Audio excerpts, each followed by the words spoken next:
Sambalpur building material supply association पक्षर विशाल स्वेच्छाकृत रक्तदान शिविर अनुष्ठित हो रक्तदान शिविरटी काईसीर स्थित सिटी पैलेस आयोजन आयोजित रक्तदान शिविर में संबलपुर विधायक जयनारायण मिश्र रेंगाली विधायक सुदर्शन हरिपाल अतिथि भाव में योगदान कर रक्तदाता मानक उत्साहित करथिले। संबलपुर बरगढ़ कुचिंडा झारसुगुड़ा रेंगाली रेढ़ाखोल सह आखपाख अंचल बहु रक्तदाता माने ए रक्तदान शिविर में जोगदे स्वेच्छाकृत भाव में रक्तदान करथिले। मोट 100 यूनिट ऊर्ध्व रक्त एही रक्तदान शिविर में संग्रह करा जायतिला। Sambalpur building material supply association पक्षर रक्तदाता मानक रक्तदान पर मानपत्र दे सम्मानित करा जायतिला। संबलपुर बुर्ला मेडिकल रक्त भंडार ठारे रक्तर घोर संकट लगी रहिथिबा बेले एने रोगी बहु समस्यार सम्मुखीन हेउछन्ति। तेबे रक्त संकट नहीं जेपरि कोनोसी रोगी समस्यार सम्मुखीन न हेबे सेही महत्व उद्देश्य नहीं Sambalpur building material supply association पक्षर विशाल रक्तदान शिविर आयोजन करा जायतिला।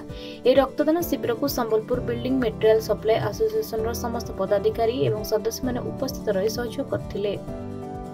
विगत किछि दिन हलानो हमर देखबा के मिलुछि जे मेडिकल रे संबलपुर मेडिकल हो कि बुर्ला मेडिकल हो हमर ब्लड रो शॉर्टेज चली छै। सेतिर लागि हमर अनुष्ठान तरफ Sambalpur building material supply association तरफ समस्त हम गोटे निष्पत्ति नेलु जे कम से कम इटा हम गोटे ब्लड डोनेशन कैंप करमु। सेतिर लागि आज एडे मेगा ब्लड डोनेशन कैंप हम आयोजित करि छी। हमर संबलपुर जिल्ला रो सबु दिगर लोग आइछन रेडाकोल रेंगाली बुर्ला हीराकुद गोसाला सबु सबु आडर लोग हमर जति एसोसिएशन रो मेंबर अछन सबु दिगर लोग आसी तांगर रक्तदान करूछन।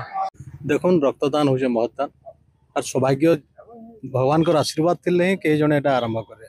रक्तर जाति नैन धर्म नैन भेद नैन केवल रक्तटा गोटे वर्णर आउ रक्तदान करवार अर्थ गोटे जीवन को बंचेबा नुआ जीवन देवा। ताहले आज जो building materials supplier association Sambalpur करिछन मु तांको हृदय सहकार कृतज्ञता जनामी धन्यवाद देमी। ई प्रकार कार्यक्रम तांको शिखबार कथा आउ जन माने भी आइछन सत्य प्रकृत भाव रे निजे रक्तदान करूछन। आ मु आशा रखमी आगामी दिन मान को भी तांको ठारू से आगे मान को ठारू शिखि के अन्य माने मध्ये एतरे प्रेरित होई के रक्तदान करबे। ब्यूरो रिपोर्ट खबर ओडिशा।